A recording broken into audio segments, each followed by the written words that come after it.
Eu estou muito grato a Deus por estar aqui e ver vocês reunidos, todos nós reunidos aqui. E eu creio que um acampamento como esse pode gerar mudanças significativas na alma da gente, no coração e na mente.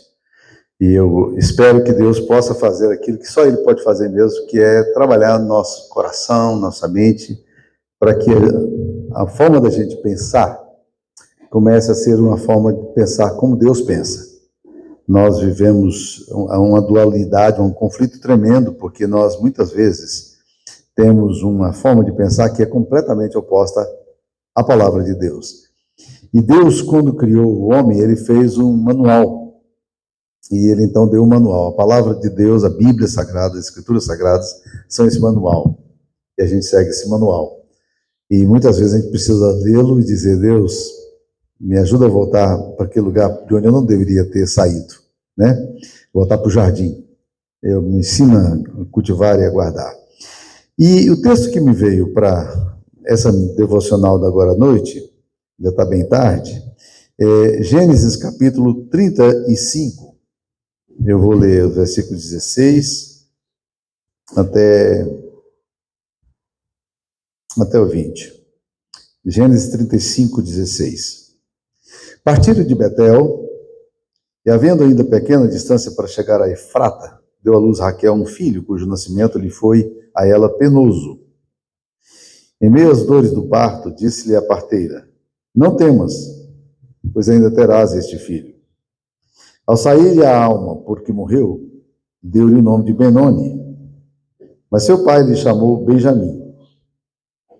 Assim morreu Raquel e foi sepultada no caminho de Efrata, que é Belém.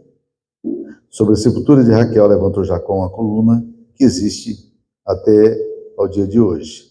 Então partiu Israel e armou sua tenda além da torre de Éder. Essa é a palavra de Deus. A gente às vezes lê a Bíblia e a gente não consegue fazer um mecanismo que é simples e importante. É da gente tentar imaginar o que está acontecendo aqui. Esse texto é um texto muito interessante e provocativo, porque ele fala-nos de um momento de muita dor de um homem que amava uma mulher, amava muito essa mulher, e essa mulher morreu. E o nome desse homem é Jacó, e a sua esposa Raquel. Ele trabalhou 14 anos para ter essa mulher, no meio de muita malandragem do sogro e tal, a gente conhece a história, né? E agora a Raquel está grávida do segundo filho, e tenta imaginar o cenário. Você está no deserto, é no Nômades, né? Você está no deserto, eu estou baixando aqui o volume, parece que está aumentando, então eu espero que você esteja ouvindo bem aí. Então, tenta imaginar o cenário. É uma tenda, várias tendas. E as pessoas estão ali vendo o que está acontecendo. É uma correria tremenda, porque Raquel não está muito bem. Os gritos dela, a dor dela, está na hora de dar à luz, e o parto complicado, e a coisa não acontece, os homens estão lá tomando chá, e Jacó está apreensivo, os amigos de Jacó também estão apreensivos, mas todo mundo ouve, porque é tenda. Barulho da mulher tentando dar à luz, as parteiras correm água quente para cá, não sei o quê, tentar socorrer Raquel, que não está bem, o parto não vai, né? É coisa muito difícil, E daí um pouco, os gritos de Raquel param, cessam. E uma criança chora.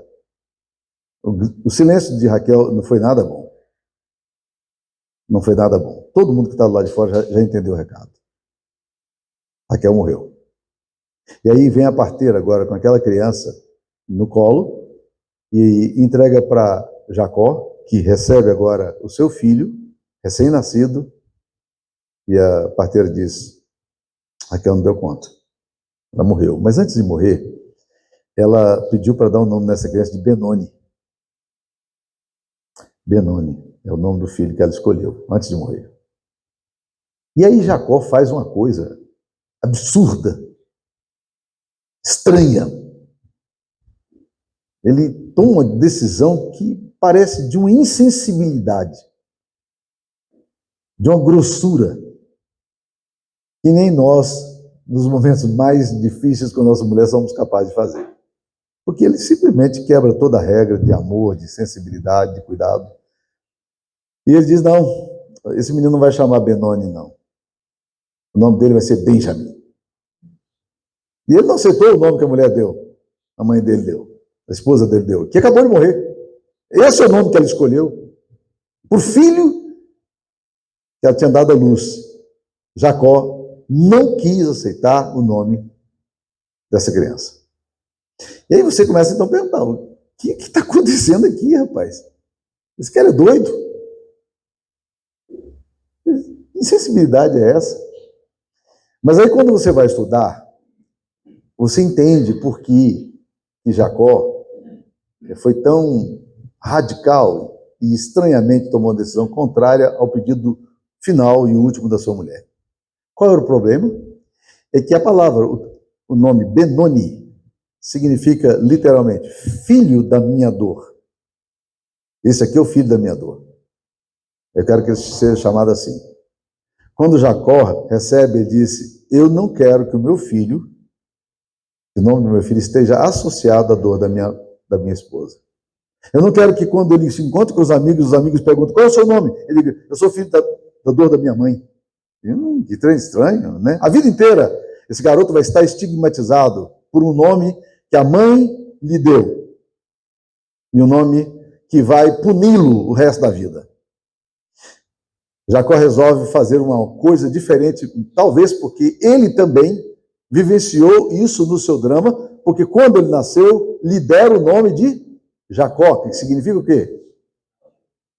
É um malandro. Por quê? Porque ele nasceu literalmente pegando no pé do irmão. Aí, rapaz, o negócio agora está complicado. Jacó disse: eu não vou permitir que o meu filho tenha que passar pelo mesmo processo de autocondenação que eu passei a vida inteira. Que a vida inteira eu chegava, os caras perguntavam: qual é o nome? Meu nome é 171. Meu nome é trapaceiro, malandro. É um cara que dá nó em gota d'água. Eu não quero ter isso aí. Jacó persegue a vida inteira o nome que ele não tem. Porque quem lhe dá o nome não tem sensibilidade com ele. E agora ele diz: esse menino agora que nasce, o nome dele será Benjamim. E sabe o que significa a palavra Benjamim, o nome Benjamim? Filho do meu peito. É isso que ele disse. Esse garoto que vai nascer agora, nasceu agora, é filho do meu coração. É filho do meu lado direito. Aqui comigo. Benoni não. Chega de estigma. Chega de dor. Chega de você estar a vida inteira condenado a uma afirmação paterna que rouba de você o direito de experimentar a graça. E olha, presta atenção. Esse negócio de ser Benjamim foi levado a sério. Porque a tribo de Benjamim se tornou em Israel uma das tribos mais vaidosas. Mais vaidosas. O primeiro rei de Israel sai da tribo de Benjamim. Saul, tribo de Benjamim. E tem mais. Uma vez aconteceu um escândalo numa tribo de Benjamim e um levita, os benjamitas, estupraram a sua concubina a tal ponto que ela morreu. E aí Israel todo ficou escandalizado com aquilo, porque o levita cortou a mulher dele em 12 partes e mandou um pedaço para cada tribo. Dizendo: olha o que fizeram com minha mulher aqui. E aí Israel inteiro, as 11 tribos, vieram na direção dos benjamitas e disseram: dá esses caras para a gente poder matar. Sabe o que eles fizeram? Não, ele é nosso irmão, não vai sair daqui. Aí virou uma briga civil, uma guerra civil tão violenta entre irmãos, tão violenta que literalmente, praticamente, a tribo de Benjamim acabou. Eles ficaram só com 400 homens. E nenhum homem de outra tribo queria dar as suas filhas para casarem com esses benjamitas por causa do ódio que eles desenvolveram entre si, né?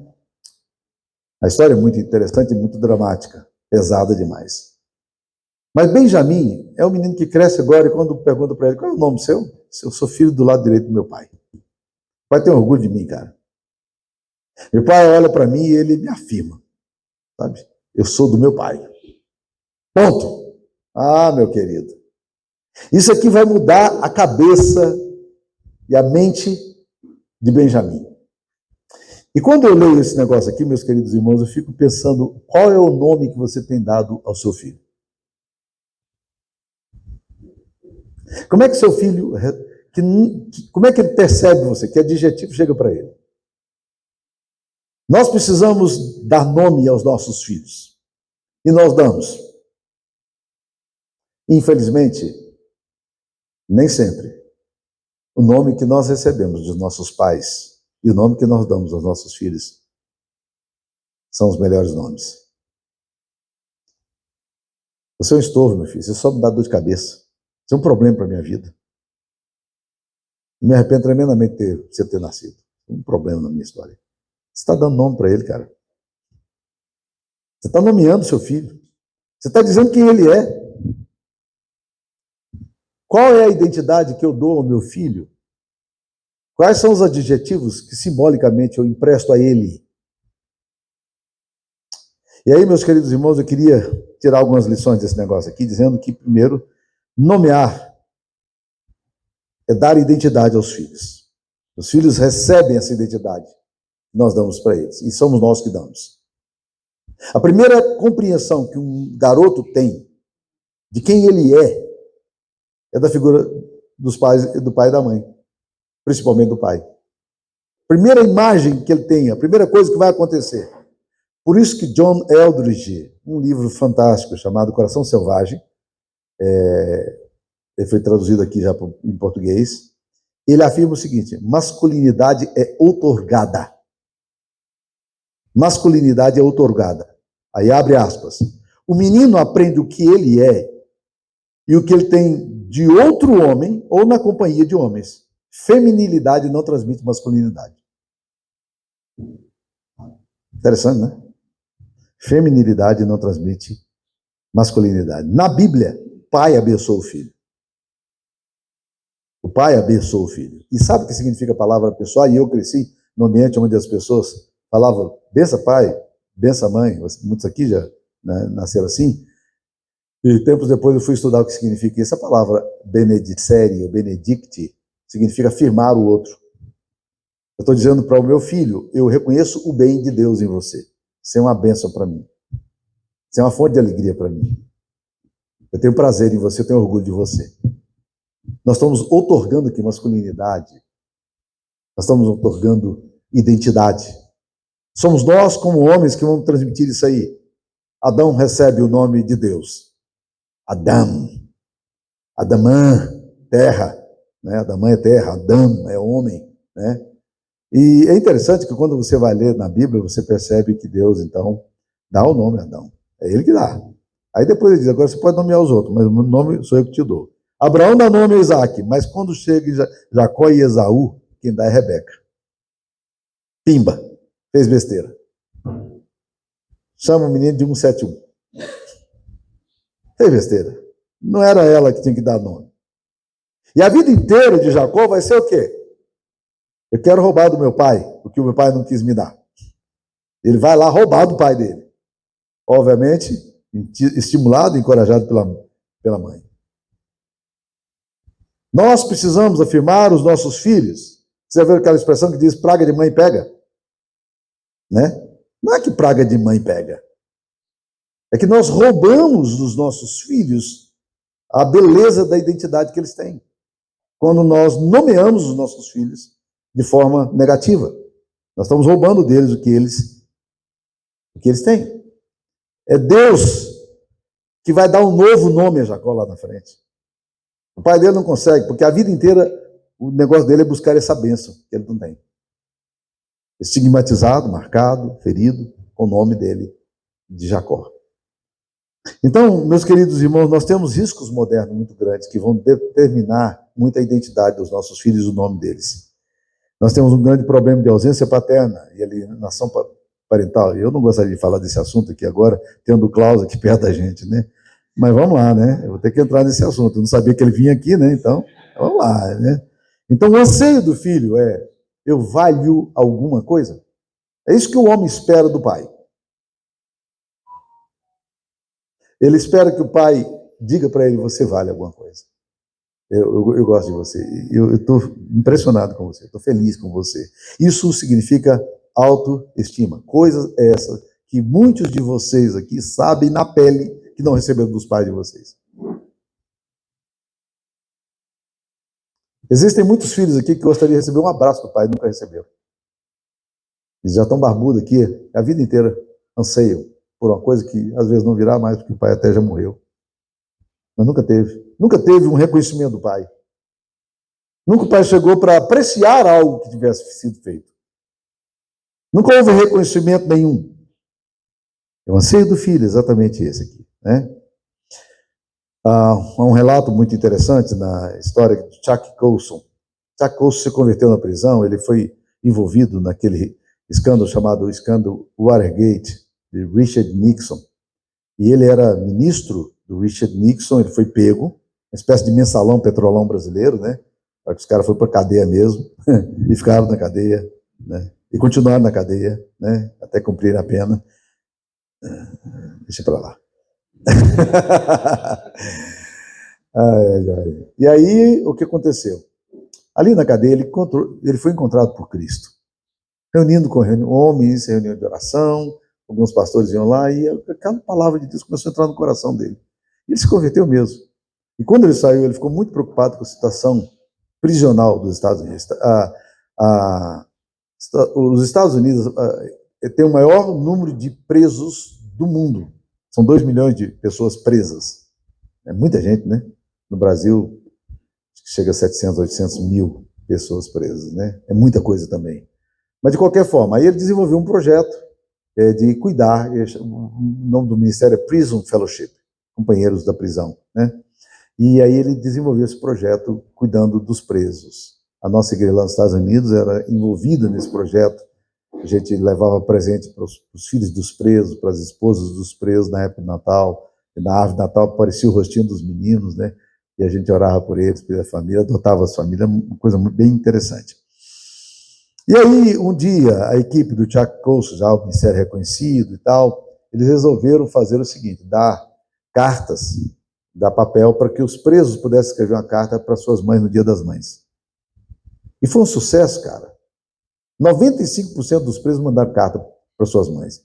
Eles davam um envelope, davam um selo e davam o papel, e a pessoa escrevia um recadinho e mandava para a mãe. 95% de adesão. Sério, joia, vamos fazer isso com os homens agora. O Dia dos Pais está chegando aí, vamos fazer com os homens. Foi um fiasco. Apenas 5% mandaram. Foi o oposto. Por quê? A realidade é que eles constataram que a maioria daqueles presos não tinham relação paterna. Eles não têm vínculos parentais. Ou os pais eram muito distantes, ausentes, ou violentos, e eles cresceram nesse ambiente onde a figura paterna desapareceu. 95% dos presos nos Estados Unidos não tinham vínculos parentais. Absurdo, não é? Assustador, não? Assustador. Então, meus queridos irmãos, a gente precisa dar nome aos nossos filhos. Nós precisamos nomeá-los, né? Isso é extremamente interessante. Na maneira tradicional de criar filhos, no movimento tribal, sempre foi: o filho pesca com o pai, o filho leva flecha, o filho trabalha na oficina do pai, ele aprende a profissão do pai, né? E a dor que a mulher tem na história, a dor de Eva, que a gente fala, né? É que a mãe tem que soltar o filho e ela não quer soltar. Então, o papel do pai é fazer o filho avançar, sair um pouco das garras da mãe, se tornar independente, né? Mas a ferida mais profunda que um garoto pode ter no coração é a ausência paterna. Seja essa ausência ativa, agressiva ou passiva, silenciosa. O que é ausência ativa, agressiva? É quando o pai está presente, mas ele é agressivo. Ele é violento. Ou então, quando ela é passiva, silenciosa, que desenvolve um senso de orfandade no filho, né? É um negócio complicado. Robert Bly, um cara que estuda muito a questão de masculinidade, disse: um pai que só pensa em trabalhar é uma ferida no coração de um filho. Olha que louco, né? Porque o silêncio, a indiferença, o afastamento é ensurdecedor, é mortal e fere. E o filho está olhando para o pai dizendo assim, bem, se o meu pai não se interessa comigo é porque eu não valho muita coisa. James Dobson fala que para o filho, a moeda emocional é presença, não presente. Essa é a moeda emocional. Ele quer a presença paterna, essa presença paterna, né? E as palavras, você é incapaz, você não vai bem, você é uma mocinha, você é burro, essas coisas todas, vão pegando o filho, levando o filho a um senso de orfandade e sofrimento muito grande. Então, uma vez eu falei desse assunto na igreja, e um psicólogo me procurou e disse, pastor, da próxima vez que o senhor falar, fale também do relacionamento do pai com as meninas. Você só fala dos meninos, né? As meninas sofrem a mesma coisa. Só que a diferença das meninas é que as meninas, o grande anseio delas está relacionado à estética, à beleza. Essa coisa de você dizer, você é linda, como você está bonita aqui, roupa bonita, como você é bonita. Filho, eu também preciso ouvir isso, mas para a menina, essa coisa da beleza, da estética. Do filho, a ideia é da afirmação. Então, se na autoimagem para a filha, nós estamos falando agora na autoestima para os filhos e autoimagem para as meninas. Essa coisa é uma coisa extremamente importante, né? Elas buscam afirmação. E quando não há figura paterna, também em relação às filhas, elas buscam afirmação em homens. E aí, muitas vezes, o resultado é um caos, porque elas buscam um pai nos namorados, que ela nunca teve. Nunca teve pai, agora quer pai. Alguns anos atrás, apareceu para conversar comigo lá na igreja, uma mulher que tinha ido à igreja. Nunca mais vi essa mulher. Ela foi uma vez na igreja, não me lembro de tê-la visto, se de repente ela até se perdeu aí no meu, nem lembro mais da imagem dela, mas o fato é que ela foi lá me procurar para conversar. E ela disse, pastor, eu estou aqui porque eu ouvi a palavra ontem e eu estou muito incomodada, porque eu tenho percebido que todos os relacionamentos nos quais eu entro são relacionamentos que me machucam. Eu me firo demais. Eu só faço escolhas ruins. Sou péssimo para escolher namorado. E começou a falar da frustração dela dos relacionamentos que ela tinha. E ela estava com um cordão e tinha um medalhão muito bonito, né? E enquanto ela falou para mim, eu resolvi fazer uma dinâmica complicadíssima. Eu nunca fiz isso antes nem depois. Eu acho que às vezes Deus faz umas coisas assim no coração da gente em aconselhamento. Eu olhei para ela assim e falei assim, quanto custou esse medalhão seu aí, que você está usando? Essa pergunta horrível, né?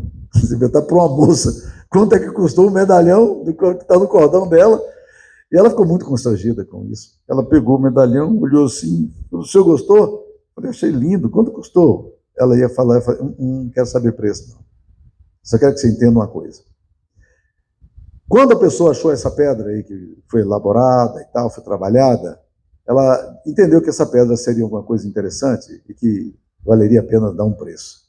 Então, trabalhou a pedra, levou para um determinado lugar, outro comerciante apreciou e achou, cara, interessante isso aqui, dá para fazer um cordão bonito, dá para fazer um medalhão bonito, fez medalhão bonito. Aí o outro cara pegou e disse, cara, isso aqui eu quero levar para minha loja, vai vender. E deu um preço. E alguém, ou você, foi lá, achou, olhou e disse, eu acho que vale o que está pedindo. E comprou, está usando. Ou você ganhou e alguém achou que valia a pena pagar, ou você pagou, né? E aí ela não estava entendendo do que eu estava querendo dizer. Eu falei assim, quem dá preço em você é você. Seu preço está muito barato. Comece a melhorar o preço seu, valorizar mais você. E aí as pessoas que vão se aproximar de você são pessoas que vão saber que você vale mais. Né? Ela me agradeceu, oramos, ela foi embora. Mas às vezes é exatamente isso que acontece, tá? Então nomear, meus queridos irmãos, é importante porque todos nós precisamos discernir nossa identidade. E nós discernimos a partir da figura paterna. E Jacó estabelece essa perspectiva. Benjamim se torna uma tribo forte. É esse menino aqui, filho de Jacó, né? Não é isso que Deus faz conosco? Vamos lembrar algumas figuras bem fáceis da gente identificar. Quais foram as afirmações que Jesus recebeu do Pai verbalmente? O Pai fez 2 declarações verbais, no mínimo, né? Ao filho. Todo mundo ouviu. O que o Pai falou para o filho verbalmente que todo mundo ouviu? Esse é o meu filho amado. Em quem? Eu tenho prazer. Tenho prazer. O Pai está dizendo, eu sinto muita alegria em Jesus. O que é isso? É afirmação de afetividade. O que nós estamos precisando dizer aos nossos filhos? Eu tenho alegria, tenho orgulho. Eu me sinto muito bem estar com você. Me dá um enorme senso de alegria. É isso que Deus fala a Jesus. Não é sintomático? E é interessante porque quando Jesus sai dessas afirmações, pelo menos na primeira vez que ele recebe, foi no batismo, ele sai e a Bíblia diz que a seguir foi ele levado pelo Espírito para o deserto e vai ser tentado. 40 dias depois, Satanás vem para tentá-lo. Primeira tentação qual foi? Se és filho de Deus. Se és filho de Deus. A gente fala de 3 tentações, né? Para mim, a maior tentação foi a tentação que antecede a todas essas tentações. Porque em todas essas tentações vem uma crise sobre a identidade dele. Você de fato é filho? O fato de Jesus reconhecer-se filho dá-lhe força também para enfrentar o diabo. Porque se você não se reconhece filho amado, você certamente vai ter muita crise na primeira vez que você passar por tribulação. Você vai dizer, como é que Deus não gosta de mim? Deus não se interessa por mim, eu sou órfão. Eu me sinto órfão. É assim que eu me vejo. Mas se você entende que você é filho amado do Pai, no meio da crise você vai dizer, tudo bem, eu não estou gostando de estar sofrendo o que eu estou sofrendo, e esse momento para a minha vida é muito ruim, mas eu sei de uma coisa, o Pai me ama. Eu sou filho amado. Preguei domingo passado na igreja sobre 1 Tessalonicenses, quando o apóstolo Paulo fala no capítulo 1, versículo 6, reconhecendo a vós, como filhos amados, a vossa eleição. Você tem que se reconhecer eleito de Deus e filho amado de Deus. E Paulo está elogiando a igreja de Tessalônica, porque esses irmãos se reconhecem como filhos amados do Pai, eleitos. É essa afirmação que o Pai quer fazer. Por isso ele tira você da orfandade por meio de Cristo, ele dá uma identidade de filho de Deus. Rompe o quê? O vácuo da ausência da sua identidade. E aqui, meus queridos irmãos, aqui é a coisa mais significativa para nós, em termos de espiritualidade. Porque a espiritualidade cristã é uma espiritualidade dos afetos. Ela passa pelas entranhas, por essa compreensão de que nós somos de Deus, amados de Deus. Mas nem sempre nós temos essa identidade. Boa parte da nossa vida nós nos sentimos órfãos. E nós não emprestamos, nós não recebemos essa identidade. Nomear vai nos livrar de ser nomeado como filho de Deus, vai nos livrar do medo do futuro, vai nos livrar da tribulação do presente, da aflição que a gente tem muitas vezes na tribulação do presente. Mas no caso dos nossos filhos, quando nós nomeamos nossos filhos, nós também livramos nossos filhos de estigmas. E é exatamente isso que vai acontecer agora nos diálogos que você vai encontrar. Muitos deles acontecem em torno do nome. Por exemplo, Moisés, quando Deus se apresenta para ele lá no deserto, ele pergunta para Deus, qual é o seu nome? Hã? Moisés quer saber o nome de Deus. Por quê? Porque na cultura semita, nomear significa ter o controle do outro. E Deus disse, eu não vou te dar o meu nome. O meu nome é Yahvé. Um nome tão confuso no hebraico, que ele é um tetragrama silábico, ele não tem vogal. Aliás, o hebraico não tem vogal, né? É uma língua sem vogal. Então, é YHWH. Isso que significa Yahvé. O som disso aí ninguém sabe. Ninguém sabe, nem o judeu sabe direito como é. A gente acredita que é Yahvé, mas é uma possibilidade, né? Mas poderia ser outra coisa. Deus não quis dar o nome dele. Ele diz, eu sou o que sou. Ponto. Você não tem o meu nome. Você não me nomeia. Eu não estou entregue a você. Eu que te nomeio. E essa coisa da nomeação vai acontecer de uma forma muito bonita na vida de Jacó. Esse que anda sempre desorientado atrás do próprio nome, porque quando ele se encontra com Deus lá no Vale de Jaboque, já no final da vida dele, né? A Bíblia diz que ele luta com um anjo. Gênesis 32. E essa luta é muito pesada. Ela vai atravessando a noite. Eu não sei se você já teve lutas à noite. Seja com o diabo, ou seja com doença em família. É pesado, é pesado. E Jacó vai lutando, a coisa é pesada, pesada, pesada. E aí o anjo fala assim, deixa eu ir embora. Eu preciso ir. Estava amanhecendo. E eu disse, o senhor não vai embora se não me abençoares.